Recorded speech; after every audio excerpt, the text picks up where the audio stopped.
Welcome to the Pediatric Ventilatory Management Skill Station. These progressive skills are designed to evaluate your ability to provide immediate and aggressive ventilatory assistance to an apneic infant who has no other associated injuries. This is a non-trauma situation and surgical precautions are not necessary. You are required to demonstrate sequentially all procedures you would perform, from simple maneuvers and adjuncts to endotracheal intubation. You will have 3 attempts to successfully intubate the mannequin. You must actually ventilate the mannequin for at least 30 seconds with each adjunct and prop and procedure utilized. I will serve as your trained assistant and will be interacting with you throughout these skills. I will correctly carry out your orders upon your direction. Do you have any questions? I do not. Upon your arrival to the scene, you observe the infant as he or she goes into respiratory arrest and becomes unresponsive. A palpable brachial pulse of 106 is still present. Bystander ventilations have not been initiated. The scene is safe and no hemorrhage or other immediate problems are found. BSIP, my scene is safe.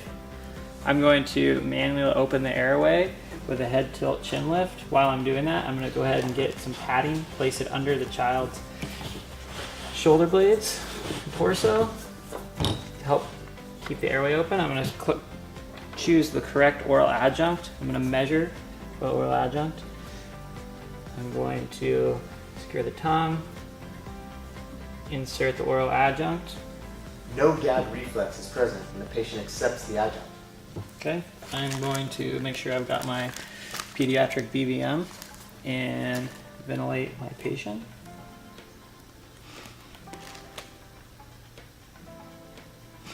Ventilation is being performed without difficulty, and a pulse oximetry indicates that the patient's blood oxygen saturation is 85%.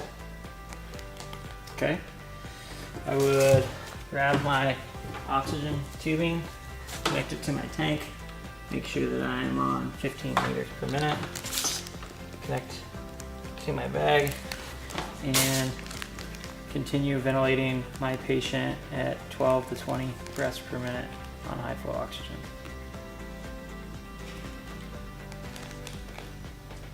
Breath sounds are present, equal bilaterally, and medical direction has ordered intubation.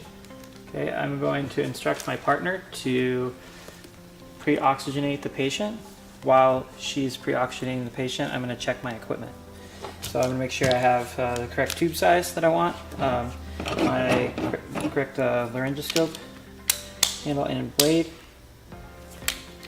light, make sure that's right, tight, and bright.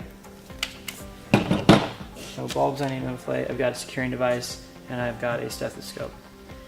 Once the next step, I'll instruct you to remove the BVM and the oral adjunct. So after your next breath, go ahead and remove the BVM and the oral adjunct.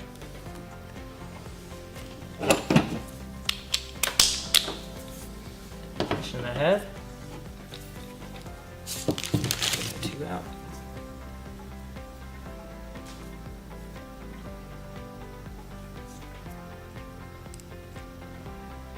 See the cords, visualizing the cords, passing my tube into the correct depth. Like that. Tube's in the correct depth. Can you put the mask back on there? Move that off.